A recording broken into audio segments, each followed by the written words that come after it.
상태에 빠졌지 않습니까? 3월 10일 날 주식 가격이 많이 내려가고 이제 한국에서도 미국 정시에 투자하신 분이 굉장히 많을 건데 급락을 했죠. 금요일 날. 금요일 날 주가가 굉장히 많이 빠졌습니다. 그래서 이제 주식을 하는 분도 계실 거고 안 하시는 분들이 대부분이겠지만 또 우리가 세계 속에 한 몫을 차지하고 살아가고 있기 때문에 한번 뉴욕 증시 급락이라는 문제를 한번 살펴보도록 그렇게 하겠습니다. 그럼 이제 한국 증시도 이해할 수 있고 한국 경제도 좀 더 자세히 이해를 할 수 있는 거죠. 조선일보 기자가 잘 정리했네요. 이 보니까. 인플레이션이 다시 심화가 될 것 같다 이렇게 보는 거죠. 특히 이제 트럼프 대통령이 주도하고 있는 관세 때문에 그래서 인플레이션이 심화가 되면 이제 금리도 낮출 수가 없을 거고 그러면 리세션 경기 침체가 진짜 진행되는 게 아니겠느냐. 그러니까 이제 사람들도 앞으로 상황이 그렇게 좋지 않으니까 소비 지출을 줄이는 거죠. 그런 내용을 미국은 민간 소비 가계 소비가 어마어마하게 큽니다. 한 70% 정도 차지합니다. 민간 소비 지출이 68에서 70% 정도 차지하는 거지. 미국인들이 이렇게 돈을 많이 써줬기 때문에 한국도 일어서고 대만도 일어서고 일본도 일어섰던 거죠. 엄청나게 큰 시장을 제공한 겁니다. 그 미국이 소비 심리가 어떻게 되느냐 문제가 대단히 중요한 역할을 차지한 거죠. 한 70% 정도 여러분들 차지하는 겁니다. 70% 정도. 예. 자,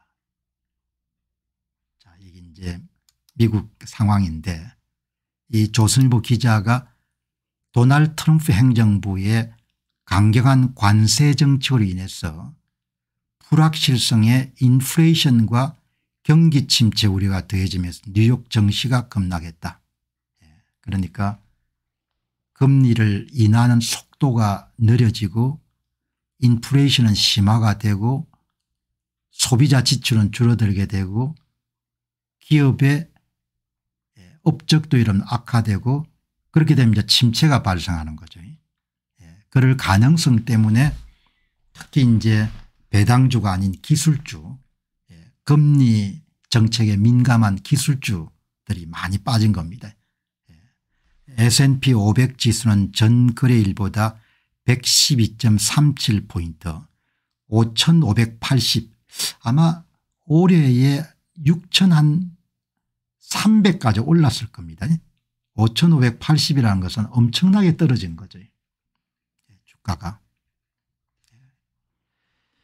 S&P 500 지수는 지난 3월 10일 이후에 가장 크게 떨어진 것이고 대통령 취임 후에 두 번째로 큰 규모였다. 그러니까 금요일 날 뉴욕의 증시는 그냥 패닉이다 이렇게 표현하더라도 뭐 그렇게 과장된 이야기는 아닐 겁니다. 뉴욕 증시의 3대 주가 지수 S&P 500 나스닥 다우존스 같은 그가 약세를 보인 데는 물가가 다시 고개를 들 것이다. 그리고 이게 미시간대에서 조사하는 것처럼 소비자 심리지수 소비자들이 이제 그렇게 낙관적으로 안 보는 겁니다. 이런 지표들 기자분이 굉장히 정확하게 정리를 했네요. 그다음에 이제 트럼프 행정부가 고수하고 있는 그 관세 정책이 또 보복 관세를 낮게 되고 그렇게 하면은 결국 이제 상품 가격을 올릴 수밖에 없을 것이고 그러면 이제 경기가 둔화될 것이다. 그런 경기 불확실성이 커지면서 투자자들이 돈을 많이 뺐는데 테슬라가 3.53% 빠지고 엔비디아가 1.58% 메타가 4.29% 아마존이 4.33% 알파벳이 4.8% 많이 빠진 거죠.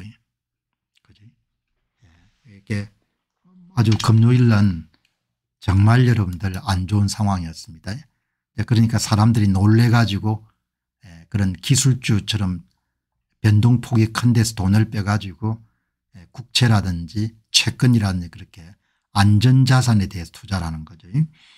AXS의 인베스먼트의 글레그 바숙 최고경영자는 투자자들에게 있어 또 하나의 큰 경고 지점인 관세의 인플레이션 영향이 아직 지표에 반영되지 않았습니다. 지금은 폭풍 전야라는 주장이 맞습니다. 앞으로 수개월간 인플레이션은 낮아지기보다도 높아질 가능성이 큽니다. 이제 관세를 때리게 되면은 이제 기업들은 상품 가격에 증가를 할 거 아닙니까? 이렇게 이야기가 나오는 겁니다. 여러분께 주식시장이 이렇게 많이 요동을 치면은 사람들이 패닉 상태에 빠져가지고 우왕좌왕하고 막 그냥 헐값이 이런 주식을 팔고 이런 경우가 발생하는 거죠. 오늘 월스트리트 저널 한번 보시기 바랍니다. 여기 보니까 트럼프의 무역 전쟁이 드디어 미국의 여러분들 그런 기업들에게까지도 지금 여파가 미치기 시작했고 미국 사람들이 경제에 대해서 feel bad니까 뭐 그렇게 기분이 좋지 않다 이런 기사가 이렇게 실렸네요. 그래서 이러면 한번 봐서 무슨 기사인가 사람들이 불안하게 느낀다는 거죠. 앞에서 말씀드렸다시피 미국은 전체 여러분들 국내 총생산 가운데 70% 정도가 민간 소비 지출입니다. 그러니까 소비자 심리가 어마어마하게 중요한 거죠. 소비자 심리가. 이제 여기 보시면은 경제에 관해서는 감정 기분이 중요합니다. 미래에 대해서 좀 걱정하는 가족은 휴가를 연기할 수가 있고 회사는 투자를 줄일 수가 있습니다. 그리고 이제 미국의 여러분들 경기 상황이 조금 이렇게 흔들린다는 것은 며칠 전에 제가 방송을 내보냈죠. 그리고 우리로 따지게 되면은 뭐 세븐일레븐이라든지 GS25와 같은 그런 소매점에서 낱개들이 여러분들 그러니까 적은 용량의 알코올이 많이 팔리는 그런 부분들이 시장 현장을 반영하는 굉장히 중요한 지표지 않습니까? 미시간 보고서는 1분기 동안 미국 소비자와 기업 모두의 분위기가 현저히 악화됐다. 월스트리트 저널의 이런 아주 큰 특징은 이런 이야기를 지표로 볼 수 있는 겁니다. 좋은 차트로 여기 한번 보시죠. 이게 아주 오랜 전통을 갖고 있는 미시간의 소비자 심리 지수입니다. 이게 이러면 올라갈 때는 경기가 호황기제죠. 내려갈 때는 경기가 좀 침체가 되는 것이고. 그러니까 여기 보시게 되면은 여기 이 부분은 2008년도 글로벌 금융위기 때겠죠. 그죠? 이때는. 그리고 이제 이때는 코비드가 닥쳤을 때 상황일 것이고 그나마 이제 경기가 좀 좋아지다가 지금 이 상태인 거죠. 사람들이 감정적으로 경기 상황을 그렇게 낙관적으로 보지 않는 겁니다. 자, 이게 이제 소비자들이 보는 경제에 대한 심경입니다. 자, 이 보시죠. 이 필라델피아 패드 난 매뉴팩처링 액티비티 인덱스니까 제가 익숙하지 않은데 일종의 서비스 섹터의 활동 지수를 보는 거죠. 제조업이 아니고 여기 보시게 되면은 이게 이제 이 한참 악화가 됐을 때가 코비드가 코로나가 크게 이름 유행했을 때죠. 이때.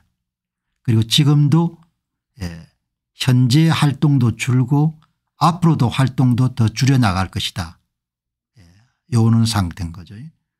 그러니까 사람들이 굉장히 경제 자체를 어둡게 보는 거죠.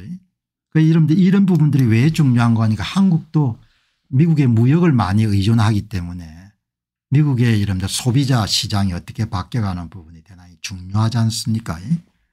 또 하나 지표 한번 보시기 바랍니다. 이게 다음 해에 실업률이 더 높아질 것이다 그렇게 예상하는 소비자들의 비중이죠. 이 보시게 되면 이렇게 돼 있던 부분들이 전부가 다 침체 불황이 있었던 거거든요. 이게 쏟지 않습니까? 그죠? 실업률이 증가할 가능성이 높다 이렇게 보는 거죠. 자, 보시게 되면은 그런데 이렇게 부정적인 이야기만 있는 것이 아니고 소비자의 감정만이 중요한 것이 아니고 기업도 긴장하게 되면은 투자 계획을 철회하게 이렇게 되는데 지금 이제 기업의 낙관론은 지난 2024년 4분기보다 더 낮아졌지만 2022년이나 2023년보다는 여전히 눈에 띄게 높은 곳으로 나타났습니다. 우려하는 목소리는 있지만 그리고 여기 보시면 트럼프 행정부가 사람을 많이 잘랐지만 미국은 노동시장이 유연하기 때문에 그 사람들이 또 다 민간에 일자리를 얻어 가지고 다 일을 하기 시작했다. 그리고 경기가 침체되는 것을 나타내는 일종의 선행지표인 실업수당 청구율은 여전히 낮은 수준을 유지하고 있다. 그래서 경기 침체가 올 가능성을 낮게 본다.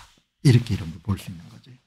그러니까 월스트리트저널의 이 기사는 소비자 지표 3가지를 이용해 가지고 사람들이 상당히 불안해하는 것 같다 이렇게 했지만 결론 부분은 노동시장도 그렇게 나쁘지가 않고 그다음에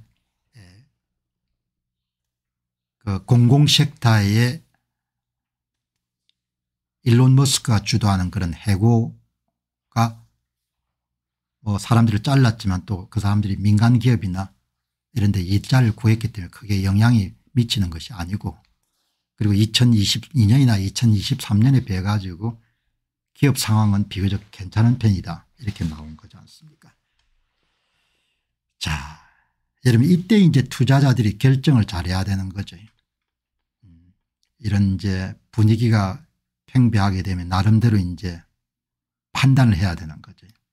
여기 보시면 이게 이제 미국의 대표적인 우량 기업들의 500개를 모은 S&P 500 5,580이니까 상당히 낮아진 겁니다.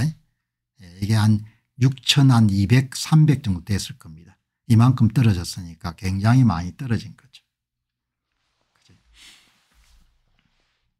자, 뭐 옛날에는 기자 이야기만 보겠지만 경기 그렇게 나쁜 것 같지 않은데 그래서 이러면 AI한테 한번 물어본 겁니다. 당신 기술주가 금요일 날 많이 빠졌는데 다음 주 어떻게 될 것 같냐 이렇게 물어본 겁니다. 그러니까 정말 많이 떨어진 거죠. 정말 많이 떨어졌는데 그러니까 이런 때니까 이게 3월 10일일 겁니다. 이게 3월 28일 많이 떨어진 거죠. 이 고점에 샀던 사람은 엄청나게 당황 안 하겠습니까? 자, 여기 보시죠. 참 좋은 세상입니다. 여러분 건강하셔 가지고 오래오래 사시기 바랍니다. 이렇게 멋진 세상이 여러분들 3월 28일 날 금요일에 주가가 많이 떨어졌는데 그 원인이 뭐냐 이렇게 물어보니까 상세하게 이야기해 주는 겁니다. 인플레이션이 높아지겠다는 그런 사람들이 그런 전망을 하기 시작한 것이고 트럼프 행정부의 관세 정책이 물가를 올릴 것 같고 그럼 소비자들이 좀 점진적으로 불안해하는 것 같고 그다음에 AI 관련된 버블론 같은 것이 다시 여러분들 부상해 가지고 사람들이 기술주를 시장에 던진 것 같다. 투자자 심리가 위축한 주요 원인을 이렇게 이야기하는 겁니다. 그럼 다시 물어본 겁니다. 그러면 다음 주에 기술주가 좀 부상할 것 같냐 어떠냐 이렇게 물어보니까 다음 주 반등 가능성 일부 분석가들은 기술주가 이미 과매도 지나치게 매도된 상태에 있기 때문에 반등 가능성이 있고 그다음에 4월 2일부터 본격화되는 트럼프 행정부의 관세 정책이 약간 완급을 조정할 것이고 그다음에 뭐 이런 매그니피센트 이런 세븐과 같은 그런 좋은 기술 우량주가 많이 돈이 떨어졌기 때문에 여유 자금을 가진 사람들은 구매하기에 굉장히 좋은 지점에 들어간 것 같다 이렇게 이야기하는 겁니다. 그러니까 여러분 뭐 사라 말아라 이런 이야기는 할 수 없지만 어떻든 AI한테 물어본 겁니다. 물어봐 가지고 상황이 이러니까 뭐 그렇게 너무 불안해 하실 필요는 없을 것 같고 여유 자금이 있으면 조금씩 구매하는 게 좋은 시점이죠. 뭐 더 떨어질 수도 있겠지만 내가 갖고 있던 생각하고 비슷하게 된 겁니다. 사람들이 혼란스러워할 때 이때가 그동안 너무 비싸 가지고 살 수 없던 주식을 몇 주 정도 살 수 있는 좋은 타이밍 같다. 그렇게 나는 생각하고 AI가 어떻게 여러분들 반응한가 물어보니까 정확하게 AI 관련 주식의 가격이 하락되면서 일부 투자자들에게 매력적인 진입점 작용으로 작용할 수 있습니다. 이렇게 여러분들 이야기를 한 거지 않습니까? 자, 그러니까 너무 패닉에 압도되지 않으셨으면 좋겠다. 그런 의도를 갖고 제가 이제 오늘 미국의 뉴욕 증시 폭락에 대한 부분을 다뤘습니다. 우리 정치 이야기를 하면 참 답답하지만 이런 세계에서 지금 일어나고 있는 이런 기업을 보면은 참 우리가 어마어마한 시대에 살고 있구나 이런 생각을 하거든요. 지금 엄청나게 욕을 잃은 펍 맞으면서 매일 40억 달러를 절감하기 위해서 고군분투하고 있는 일론 머스크 참 대단한 사업가 같아요. 일론 머스크 천재적인 사업가 같습니다. 이 일론 머스크가 2023년도 8월 무렵일 겁니다. 8월 무렵에 이제 AI 스타트업 기업을 만들었죠. XAI. 그걸 이제 트위터를 인수했네요. 트위터를 한 66조 원에 샀는데 같은 가격으로 인수를 한 겁니다. 천재적인 사업가 같아 일론 머스크가. 여기 보시면은 이제 XAI 일론 머스크 창업한 AI 기업의 기업 가치를 800억 달러 그리고 구 트위터 X는 330억 달러 이렇게 평가해 가지고 X의 기업 가치는 2022년 10월에 회사를 인수하게 지불한 440억 달러와 비슷하다. 이제 일론 머스크가 이제 자기가 왜 사업을 이번에 합병을 하게 됐는가. 참 대단하지 않습니까? 일론 머스크가 트위터를 66조 원에 여러분들 인수할 때 의외라고 생각했던 사람이 참 많거든요. 그런데 지금 와가지고 보게 되면은 AI 시대의 가장 중요한 리소스 가운데 자원 가운데 하나가 바로 데이터지 않습니까? 데이터. 양질의 데이터거든요. 그러니까 66조도 쌌던 겁니다. 그걸 미리 인수한 거죠. 그러니까 참 이 사업가들이 미래를 보는 그런 안목이나 통찰력은 대단한데 특히 일론 머스크 같은 그런 사업가들은 대단히 제가 볼 땐 뛰어난 사업가. 그러니까 영어 표현으로 비저널이라는 표현을 쓸 수가 있을 것 같아요. 여기에 일론 머스크가 왜 내가 AI 스타트업 기업인 XAI가 트위터 X를 인수하게 됐는가 합병하게 됐는가 하는 부분을 정리를 해놨습니다. XAI사가 X를 인수했습니다. XAI사는 800억 달러 X는 330억 달러. 2년 전에 설립된 XAI는 전례 없던 속도와 규모로 모델과 데이터 센터를 구축하며 세계 최고의 AI 연구소 중 하나로 급부상했습니다. AI 챗봇 가운데 가장 최신 정보까지 이름 찾아주는 것이 바로 XAI죠. 정하택님 고맙습니다. XAI. 그러니까 제가 써보면은 XAI가 상당히 뛰어나거든요. 최신 정보에 관해서는. X 트위터는 6억 명 이상의 활성 사용자가 실시간 진실의 출처를 찾기 위해 방문한 디지털 타운 광장으로 일단 미디어가 돼버린 거지 않습니까? 지난 2년 동안 세계에서 가장 효율적인 기업 중 하나로 변모하여 확장 가능한 미래 성장을 제공할 수 있는 입지를 다졌습니다. 거대한 미디어를 만든 거죠. XA와의 X의 미래는 서로 얽혀 있습니다. 이게 중요한 포인트죠. 두 개가 시너지가 큰 건 겁니다. 그런데 일론 머스크가 트위터를 인수할 때만 하더라도 시너지에 대해서 굉장히 회의적으로 보는 사람도 많았거든요. 오늘날 우리는 공식적으로 데이터, 모델, 컴퓨팅, 배포 및 인재를 결합한 단계를 밟았습니다. 이 결합은 XAI 첨단 AI 역량과 전문성을 X의 방대한 도달 범위와 결합하여 엄청난 잠재력을 발휘할 것입니다. 큰 여러분들 그런 비전을 구현한 겁니다. 여기 보시면은 진 머스터 딥워터 에셋 매니지먼트 관리 파트너는 X는 다른 회사가 접근할 수 없는 자체 독점 데이터를 XAI 제공하기 때문에 매우 합리적입니다. 오픈 AI사는 애플이라는 유통 채널을 보유하고 있지만 X와 같은 독점 데이터는 없습니다. 장기적으로 XAI가 더 유리할 겁니다. 데이터가 금이 되는 시대가 된 겁니다. 그것도 실시간 데이터가. 그 금맥을 일론 머스크가 66조 원에 산 겁니다. 그 금강을 데이터 금강을 66조 원에 산 겁니다.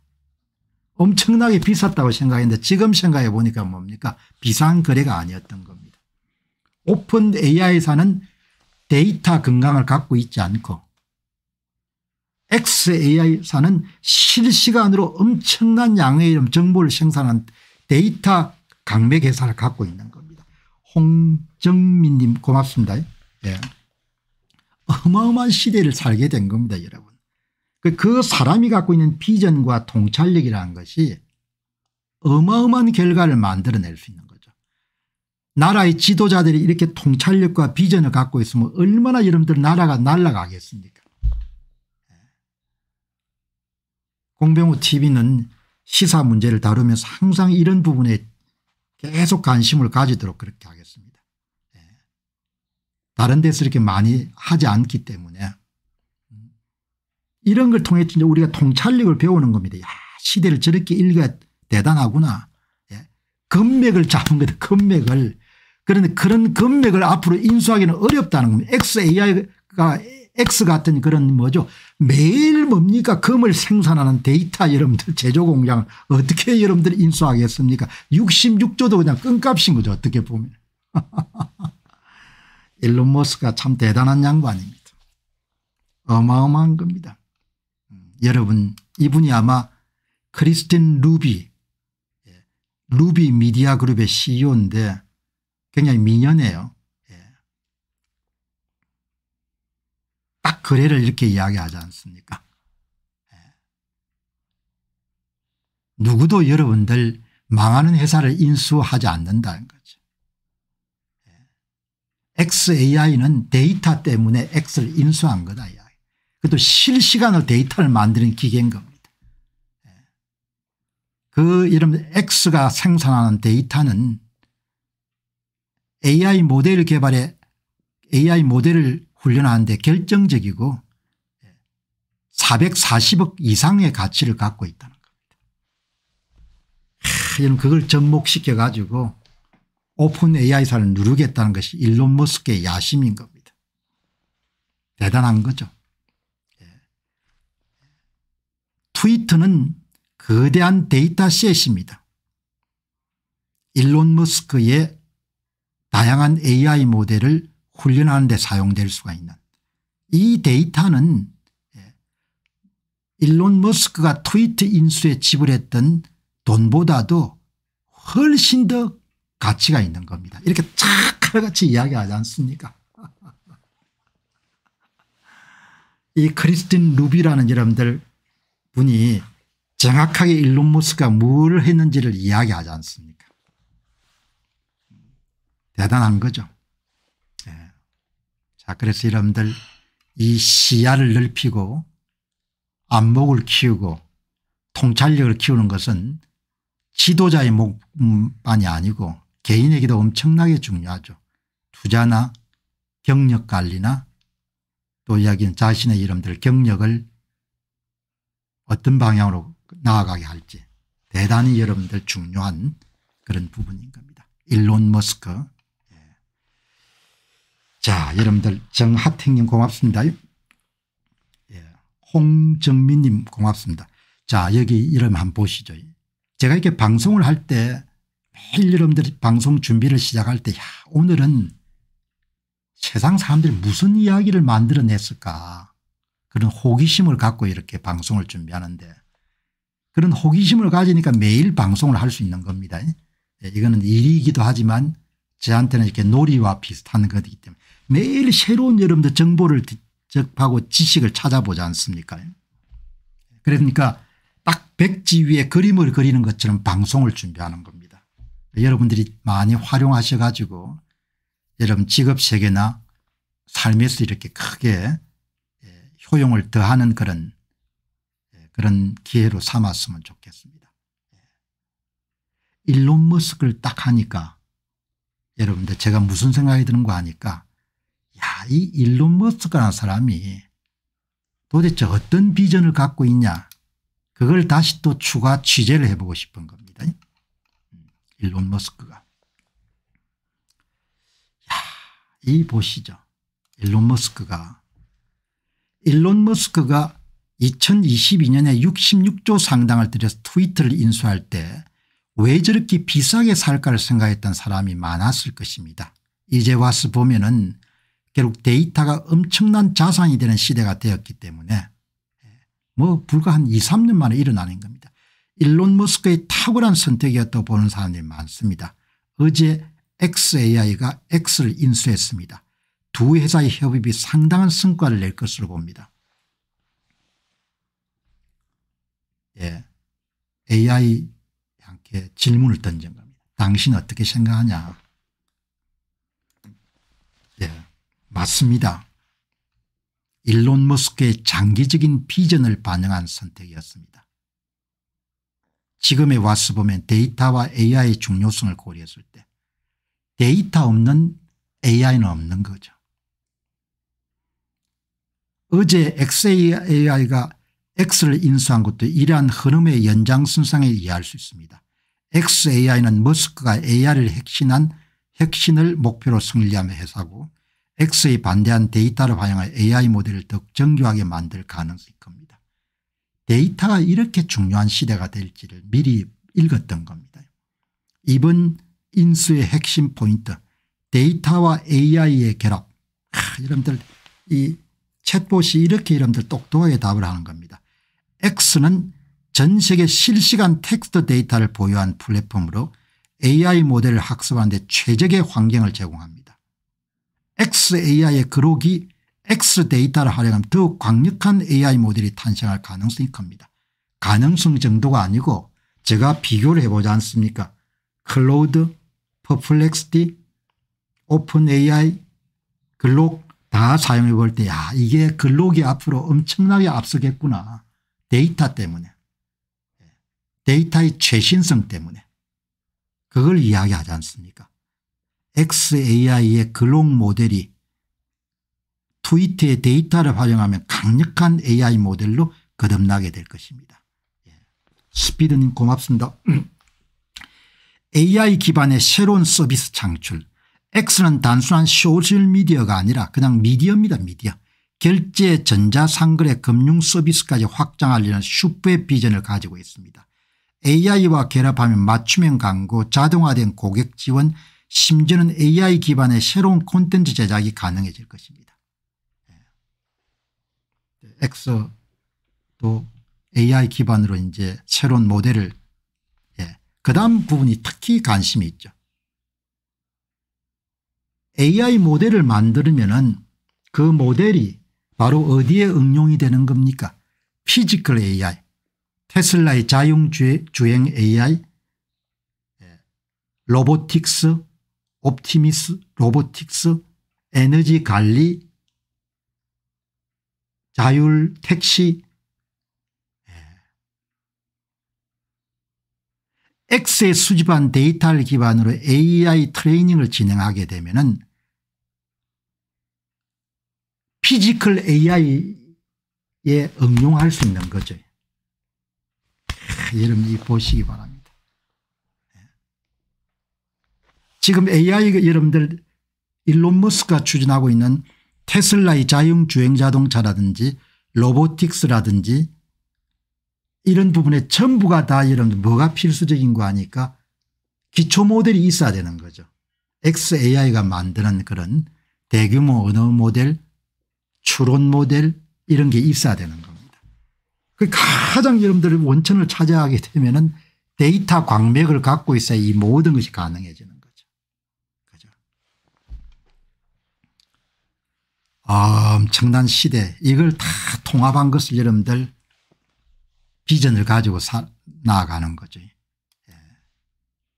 엔비디아 CEO 젠슨 황은 AI 발전을 지금 세 단계로 나누고 있습니다. 지금 진행하고 있는 제너러티브 AI 우리가 지금 쓰고 있는 제가 젠슨 황의 AI 발전 3단계를 간단하게 설명 좀 해 주시오 하니까 나오지 않습니까? 텍스트 이미지 영상 음악 등을 생성하는 AI 기술 GPT-4 달리2 그록 같은 대형 언어 모델과 생성 모델이 포함됩니다. 기업들이 이것을 활용해 챗봇 콘텐츠 제작 코딩 보조 등 다양한 분야에서 활용하게 됩니다. 그다음에 인공지능 공장 AI 팩토리 데이터를 학습하고 AI 모델을 훈련한 대규모 데이터 센터 AI 개발을 위한 컴퓨팅 인프라 엔비디아 GPU 경화 슈퍼컴퓨터 엔비디아의 DGX 클라우드 테슬라의 도조 오픈AI 슈퍼컴퓨터 차세대 단계고 그다음 단계가 이제 물리적 AI이지 않습니까? 로봇 두뇌에다가 여러분들 AI 모델이 탑재가 되는 거죠. 자동차에 AI 모델이 탑재가 되는 겁니다. 물리적 AI. AI가 가상 환경을 넘어 현실 세계에 직접 작동하는 단계. 로봇, 자율주행차, 스마트 팩토리, AI 군인도 나오겠죠. AI가 실제 세계에서 문제를 해결하고 물리적 작업을 수행하는 것이 핵심이다. 젠슨 황은 현재는 생성형 AI 시대지만 앞으로 AI가 현실 세계를 직접 조작하는 물리적 AI 시대로 갈 것이다. 여기에 이런 모든 출발지가 뭔고 하니까 데이터가 있어야 되는 거죠. 남 데이터를 이런 빌려다 쓸 수 있지만 자기 데이터를 쓰게 되면 엄청나게 좋지 않습니까? 그걸 트위터를 인수해 가지고 기반을 만든 거죠. 이거 천재인 거예요. 천재. 터미네이터가 오는 거죠. 터미네이터 오는 거죠. 그게 물리적 AI 가운데서도 물리적 AI 군인에 해당하겠죠. 그죠? 예. 여러분들 이 내용을 또 이틀 전에 방송했지 않습니까? 피지컬 AI. 이 플랫폼을 여러분 엔비디아가 발표하지 않습니까? 물리 AI 추론 모델을 엔비디아가 공개하다. 이게 2025년 3월 27일 기사거든요. 그러니까 여러분 보시면 방송 때 야 저런 내용을 말라고 이렇게 공박사가 소개하는지 모르겠다. 그러지만 여러분 이렇게 타면 다 연결이 되지 않습니까? 연결이. 그죠? 진짜 이런 박진감 나는 세상인 겁니다.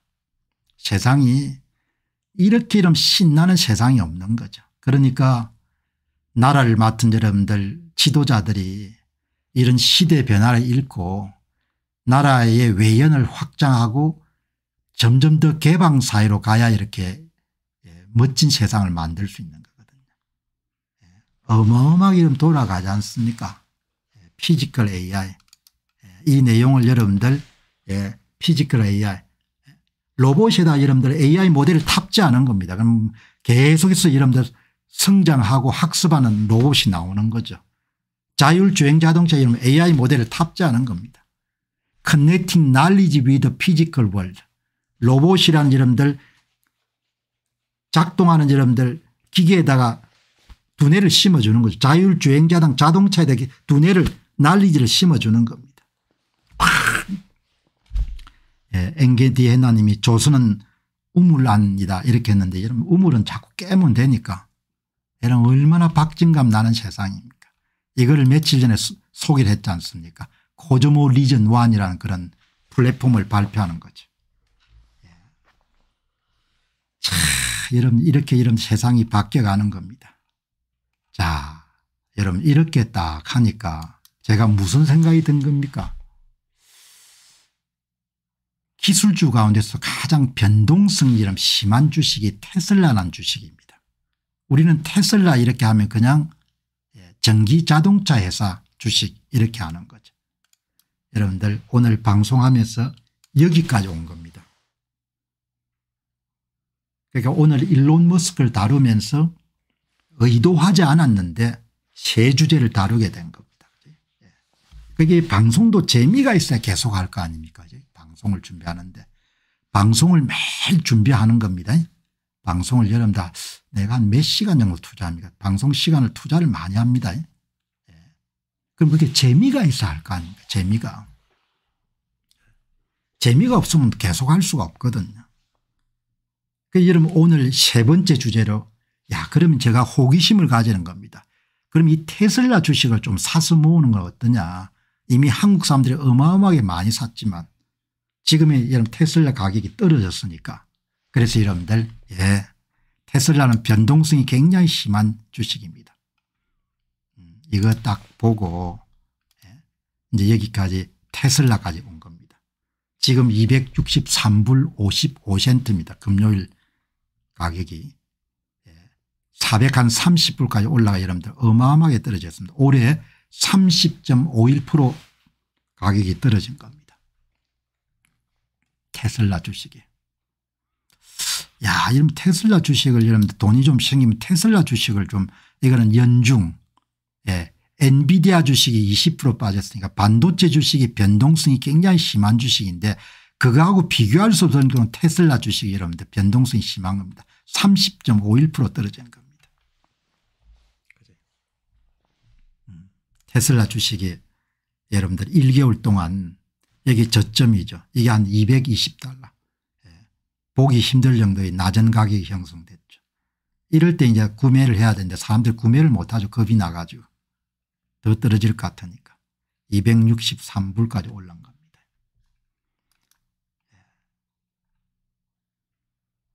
자, 여러분 이 보시죠. 테슬라. 자, 한국 사람들이 가장 많이 갖고 있는 주식입니다. 진짜 400불대 샀던 사람은 손실이 많죠. 2024년 7월 달 기준에서 하나로 20조 원 갖고 있는 겁니다. 한국 사람들이. 한국 사람들이 참 대단한 겁니다. 한국 사람들이 보면. 여러분 뭐 투자 조언하는 건 아닙니다. 그런데 호기심으로 여러분들이 보는 겁니다. 제가 테슬라 사업 모델을 한번 물어보니까 테슬라는 단순한 전기차 제조사가 아니고 AI 로봇 자율주행 에너지 솔루션을 아우르는 기술 기업으로 발전하고 있습니다. 현재 주가는 변동성이 크지만 장기적으로 테슬라가 여러 산업에 영향력을 확대할 가능성이 높습니다. 가능성이 높은 거지 누구도 확신할 수가 없는 겁니다. 테슬라가 앞으로 내놓을 수 있는 상품은 완전 자율주행 로봇 택시 시대. 테슬라는 완전 자율주행 기술을 발전시키고 있으며 성공할 경우에 로봇 택시 네트워크를 구축할 수가 있습니다. 테슬라 옵티머스 로봇이죠. 테슬라는 AI 기반의 휴머노이드 로봇 옵티머스를 개발 중이고 이거는 공장 창고 과정 등의 인간노동을 대체할 가능성이 있고 장기적으로 로봇 대여 서비스가 굉장히 큰 시장이 될 것 같아요. 여기서 테슬라가 어마어마하게 앞장서 갈 것 같다는 이야기죠. 그죠? 에너지 산업. 테슬라는 전기차뿐만 아니라 태양광 배터리 저장 가상발전소 등의 에너지 사업을 확장하고 특히 메가패권 기업과 전력망 운영사들의 안정적인 전력 공급이 필수적인 요소가 될 수 있다. 세 번째 사업 모델입니다. 네 번째가 테슬라 칩을 생산한 겁니다. 반도체 설계에서 한 거죠.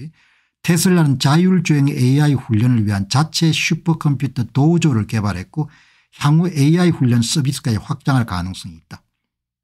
그죠? 여기까지 이야기를 한 겁니다. 그럼 여러분 한번 보시죠. 그럼 이런 모든 일을 누가 하느냐. 일론 머스크가 여러분들 추진하는 거지 않습니까? 근데 그동안 일론 머스크라는 사람을 보게 되면 어떤 생각이 드는 거 아니까 매니지먼트를 엄청나게 잘하는 사람 같다는 거죠. 그러니까 자기가 뛰어들어야 될 때도 있지만 대부분 여러분들 권한을 이행을 해가지고 각자가 어마어마하게 여러분들 업무에 몰입시키는 특별한 재주를 갖고 있는 사람 같다는 거죠. 그리고 비전이라는 것이 어마어마한 것 같아요. 일론 머스크가 여러분들 계속해서 건강하게 70, 80까지 살면은 테슬라가 상당한 기업이 되겠구나 하는 생각이 드는 거죠. 그 여기 보시게 되면은 이제 차량 산업 저가형 모델하고 사이버 트랙도 나오는데 현재 주가가 어떠냐. 주가는 지금 이제 뭐 많이 이렇게 좀 흔들리죠. 장기적 관점에서는 단순한 자동차 기업이 아니라 AI 기반 모빌리티 로봇 에너지 솔루션을 결합한 미래 기업입니다. 20년 장기 투자 관점에서는 여전히 성장 잠재력이 높은 기업입니다. 20년 이렇게 이야기한 거죠. 그래서 여러분들 제가 또 장난기가 좀 발동을 해가지고 야, 이 테슬라 주식을 많이 가질 필요는 없는데 자기 자산 구성 가운데 일부 부분은 가질 만한 가치가 있는 기업이겠구나. 그럼 얼마 정도의 사면 잘 사겠냐 이렇게 좀 궁금해 가지고 여러분들이 보시게 되면은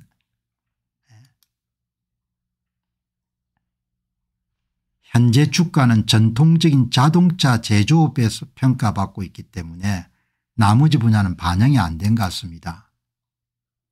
단기적인 악재로 인해 상대적으로 낮게 형성되어 있습니다. 이렇게 이야기 나오는 겁니다.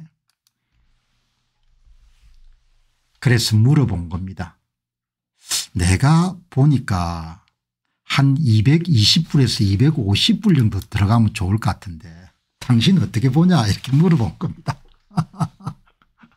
220에서 250불 정도 되면 진짜 좋은 가격 같은데 AI님께서 어떻게 보십니까 이렇게 이야기하니까 테슬라 주식의 진입 가격을 220에 250달러로 설정하는 것은 현재 시점의 합리적인 전략으로 보입니다.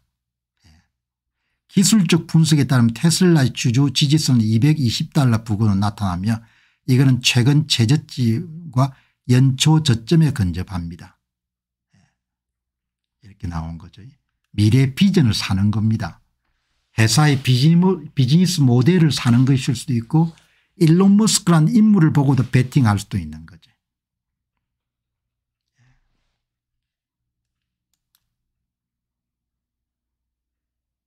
$220에서 $250는 현재 테슬라 주식의 지지선과 시장 상황을 고려할 때 적절한 진입 가격으로 보입니다.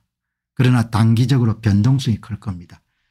큰 포지션을 가질 정도면은 용기가 좀 있어야겠지만 그냥 재미 삼아서 살 수 있는 것은 가능한 거죠. 여러분 주식하라는 양이 절대 아닙니다. 아니고 내가 오늘 일론 머스크를 다루다 보니까 테슬라까지 와가지고 야, 이 정도 가격 같으면은 월요일 날 시장을 봐야겠지만 이 정도 같으면은 시장이 이 정도 같으면은 한 220달러에서 주당 250달러까지 여러분들 형성이 되면은 그러면은 그때부터 조금씩 매입하는 것도 괜찮겠다 그런 생각이 듭니다. 네. 자, 여러분들 그냥 참조하시기 바랍니다. 그런데 뭐 이렇게 투자 같은 이야기라든지 미래 이야기를 다루면 신나지 않습니까? 기본적으로 사람이 기대감도 있고 희망도 있고 이렇게 세상을 살 수가 있으니까. 그죠? 그렇게 여러분들 한번 정리하셨으면 좋겠습니다. 자, 여러분 오늘 이런저런 이야기를 많이 드렸는데 참 좀 정직한 사회가 됐으면 좋겠거든요. 오늘 과거에 5.18 당시에 군인으로 광주광역시에 이제 진주했던 이 평택 효덕교회 목사님, 평택 이경남 목사님 글도 많이 쓰시고 해가지고 많이 알려져 있죠. 정하택님 고맙습니다. 자, 여러분들 참 한국을 걱정하는 이유인 거죠. 거짓말 좀 안 했으면 좋겠는데 거짓말이 너무 성행하지 않습니까? 오늘 주일 설교 내용이 소개됐으니까 민수기 7장 16절하고 26절 말씀을 가지고 평택 효덕교회 이경남 담임 목사님이 사람들은 아주 작고 가볍게 생각하지만 하나님이 보시기에는 아주 크고 무거운 죄가 있습니다. 하나님과 사람을 속이는 죄, 거짓말하는 죄입니다. 거짓말하는 죄죠. 구약의 종교와 윤리의 근간이 되는 십계명 가운데 1번부터 4번까지는 하나님을 향한 인간의 의무를 가르치는 계명이고 5번부터 10번까지는 5계명부터 10계명까지는 사람을 향한 도리를 가르치는 계명인데 이 가운데 하나가 거짓 증거하지 말라, 거짓말하지 말라는 내용입니다. 굉장히 인상적이죠. 다시 말해 사람이 말로 하는 거짓말, 거짓 증거는 비록 말을 하는 것이지만 이것이 살인을 하거나 음행을 하거나 도둑질을 하거나 하는 것 같이 행위로 하는 죄와 똑같이 하나님이 무겁게 평가하시는 것입니다. 한국 사회에게 주는 경고죠. 거짓말을 안 해야 되는 거죠. 거짓말. 나라의 지도층에 이전들 가까이 있는 사람들이 거짓말을 밥 먹듯이 하고 위정을 하고 사기를 치고 조작을 하고 국회에 나와서 이름들 국민들에게 거짓말을 밥 먹듯이 하고 그 사람들 가운데 많은 사람들이 교회 교인들이고 장로들이고 집사들이고 하는 사람들이 많을 거라고요. 진짜 하나님을 두려워하지 않는 거죠. 하나님이 계시고 하나님이 보고 계신다 하면은 그렇게 거짓말을 천연덕스럽게 할 수가 없는 거죠. 성경에는 사람들이 행한 다양한 거짓말이나 속임수의 사례들이 나오는데 야곱이 형 에서를 속여서 장자권을 빼앗는 것 같이 동기가 좋은 거짓말이 있는가 하면 아주 악의적이고 탐욕적인 동기에 사람을 속이거나 거짓말한 그 결과 아주 무거운 속임수의 거짓말이 많이 나오는데 이 가운데 이제 민수기에 나오는 그런 거짓말 사례가 아간의 속임수에 대한 아마 교회 가시는 분들은 아간의 속임수를 한 부분에 많이 익숙하실 것 같은데 하나님이 이제 여리고성을 정복하며 그 성에 있는 물건이나 생명을 하나도 취하지 말고 모두 불사라는 명령을 내리는데 그것을 이제 어기고 뒤로 물건을 훔치지 않습니까? 여호수아는 아간의 집을 뒤져 시날산 외투 한 벌과 은 200세겔 금 50세겔을 찾아내고 아간의 가족들과 가축들 시 훔친 물건까지 아골 골짜기에 끌고 가 돌로 치고 그것들을 모두 불사르니 하나님을 속이고 이스라엘 백성을 속인 아간의 죄 거짓말한 죄는 사람 생각에는 별로 중하지 않은 사소한 죄지만 하나님 보시기에는 아주 중한 죄였고 그래서 하나님이 이스라엘을 떠나시는 그런 죄였고 이런 일을 계기로 여호수아와 이스라엘 백성들은 그들이 하나님 앞에 얼마나 정결해야 되는지를 알게 하는 그런 사건이었다. 대통령이 여러분들 내란을 벌였다 이렇게 해서 국가 권력기관인 공수처의 오동훈이가 나서 가지고 경찰병력 3,000명을 동원해 가지고 대통령이 계시는 여러분들 그 관저에 담벼락을 넘고 이런 침입하는 그런 어마어마한 불법적인 여러분들 그런 것을 우리가 목도했지 않습니까? 그게 다 전부가 여러분 뭡니까? 거짓과 사기지 않습니까? 대통령이 갖고 있는 고유한 권한인 계엄 선포권을 여러분 했는데 29명의 민주당 초선 의원들이 나서 가지고 마은혁 씨를 30일까지 받아들이지 않으면 한덕수 권한대행부터 시작해서 모두 다 탄핵을 하겠다. 내란을 대통령이 범하지 않아 가지고 본인들이 내란죄를 빼고 여러분들 헌재에 탄핵 소추안을 이렇게 진행하도록 했는데 굳이 여러분 대통령이 내란을 했다. 그게 다 거짓말이지 않습니까? 제가 한국 사회를 보면서 너무나 여러분들 답답하게 여기는 것은 인간들이 얼마나 사악한지 그 거짓말을 왜 하냐. 그 거짓말하는 초선위원 29명 가운데 다수는 교회 교인들이고 집사들이고 여러분들 다 장로들일 거라고요. 하나님을 두려워하지 않는 거죠. 하나님이 안 계신다고 생각하니까 그렇게 거짓말을 할 겁니다. 여러분 저는 하나님이 계신다고 생각하거든요. 지금 이 방송을 하실 때도 하나님은 항상 함께 하신다고 믿는 겁니다. 거리를 걸을 때도 마찬가지고 운동장에서 운동을 할 때도 마찬가지고 항상 그분이 함께 하신다고 생각하기 때문에 말을 조심하고 행동 가지를 반듯하게 하고 거짓말을 하지 않고 다른 사람을 음해하지 않고 사기치지 않고 그렇게 살려고 노력하지 않습니까? 국회의원 가운데 많은 사람들이 교회 장로고 집사고 이런 사람들이 수없이 많지 않습니까? 어떻게 이렇게 사기를 거짓말을 밥 먹듯이 하나 이야기죠.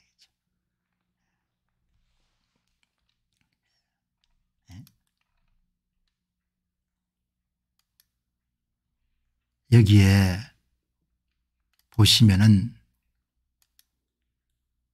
여기 이제 목사님이 이런 이야기를 하지 않습니까? 이 이경남 목사님 평택 효덕교대 이 목사님이 지금 우리나라에서 벌어지는 가장 큰 속임수 거짓말은 선거 부정이라는 거짓말 속임수입니다. 2020년도 모든 선거가 다 전산으로 조작되고 그런 속임수를 발표하고 나면 이제 선거 끝났으니까 불평하지 마라 하며 덮이는 것이 우리나라에서 벌어지는 일입니다. 낙선자들이 선거 통계 이상함을 문제 삼아 소송을 걸어도 대부분이 아예 조사도 하지 않고 다 기각시켜버리며 선거 부정을 덮어버리니까 국민들은 속이 터져도 말도 못하는 그런 나라가 되어 있고 이런 선거 부정이 반복되고 있는 것이 지금 우리나라입니다. 이렇게 평택 효덕교회 이경남 목사님이 이렇게 이야기를 하는 겁니다. 야, 여러분 진짜 하나님 징벌을 받을 수도 있는 거죠. 멀쩡한 사람 여러분들 목숨 걸고 부정선거 없다고 트럼프 대통령이 지금 정신 나간 인간이라고 그렇게 떠드는 겁니다.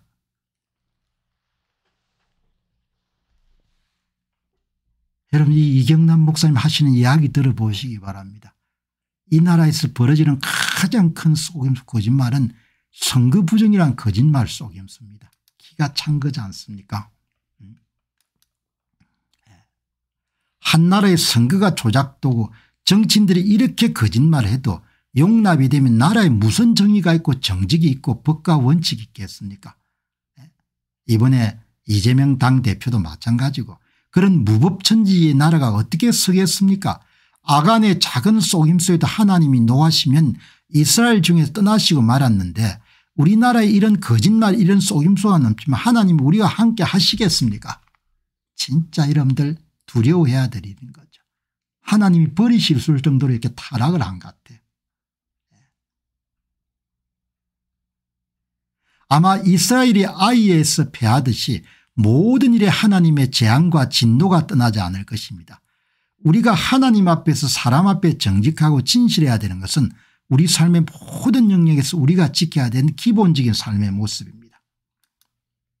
남편이 아내를 속이고 아내가 남편을 속이는 집안이 서겠습니까? 부모가 자녀를 속이고 자녀들이 부모를 속이는 가정이라면 그 과정이 서지 못할 것입니다.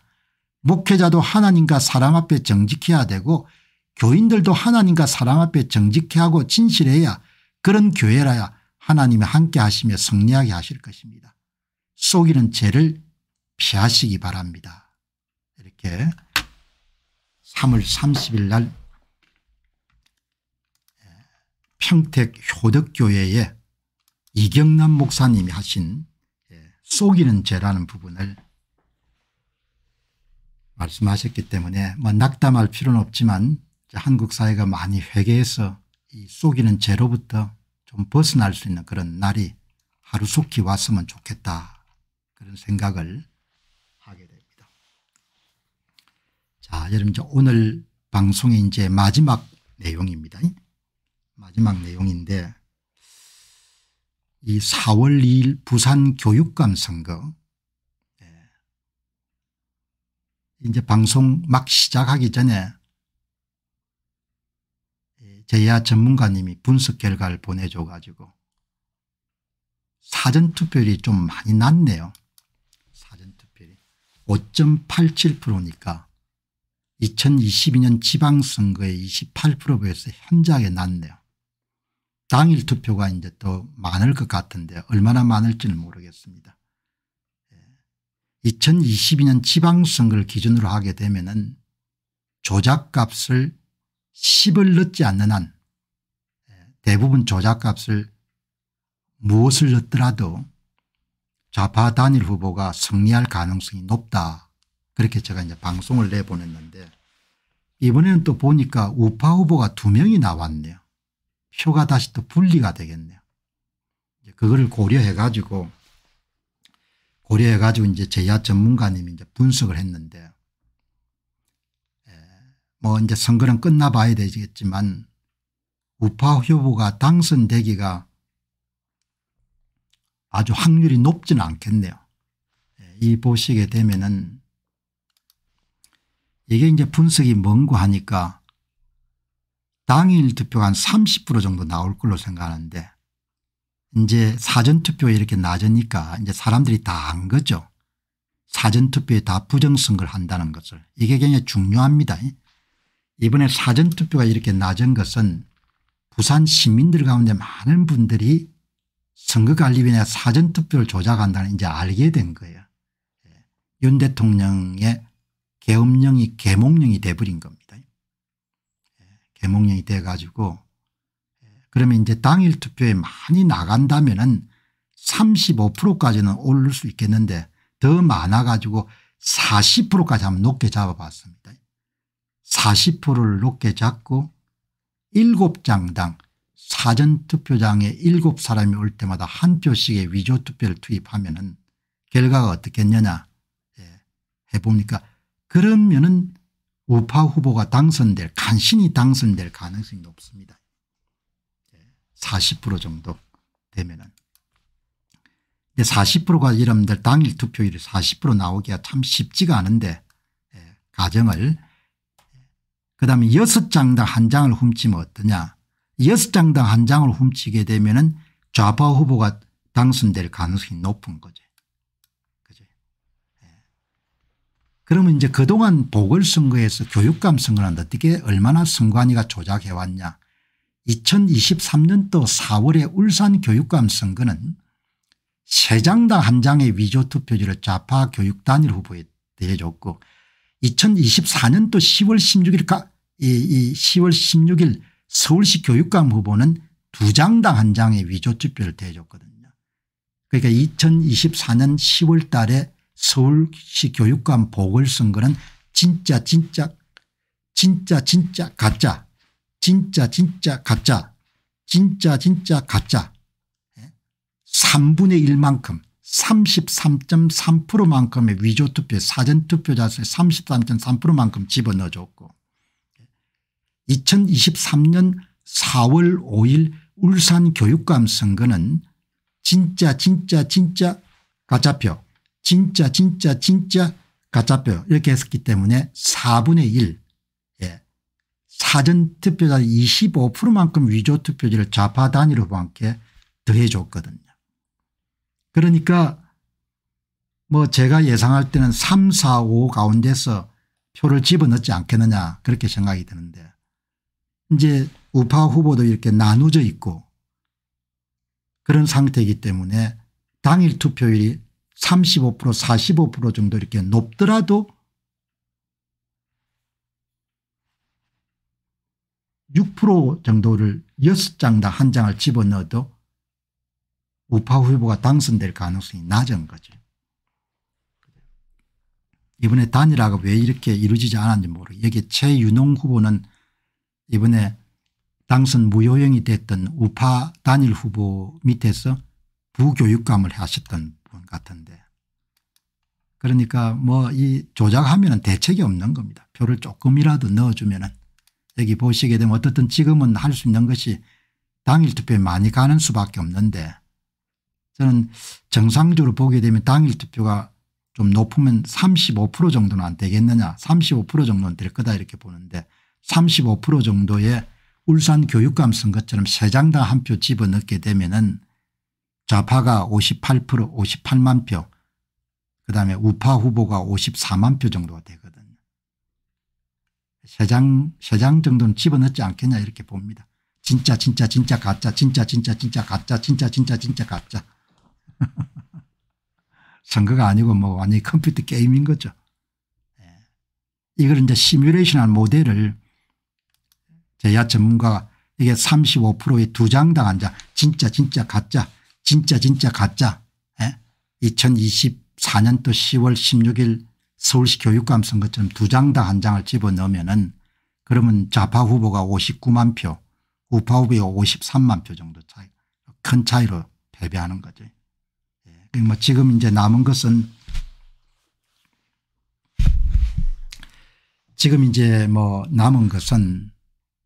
이제 당일 투표에 많이 나가셔가지고 투표권을 행사하지 않은 분들은 표를 찍는 방법밖에 없지 않겠냐 생각이 드는데, 어쨌든 이번에 좀 놀란 것은 사전투표를 엄청나게 낮은 겁니다.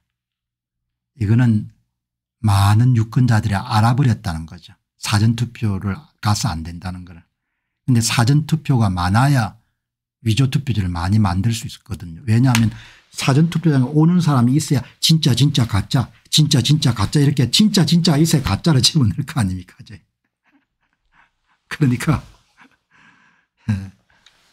어쨌든 간에 거짓으로 이렇게 다 이렇게 득표수를 만들고 하니까 이제 오늘 방송 시작하기 전에 고맙게도 제야 전문가님이 이렇게 분석한 시뮬레이션 결과를 보내줬기 때문에 이틀 전에 내보냈던 것보다 좀 낮지만 그래도 3, 4, 5를 집어넣으면 참 승부를 뒤집기가 어렵겠구나 그런 생각이 드는데, 뭐 그래도 마지막까지 최선을 다해봤으니까 당일 투표 하시는 분들이 많았으면 좋겠다 이렇게 생각합니다. 자, 여러분 이제 오늘 방송 마무리하고 또 내일 새 주제 가지고 여러분 찾아뵙도록 그렇게 하겠습니다. 좋은 하루 되시기 바랍니다. 고맙습니다.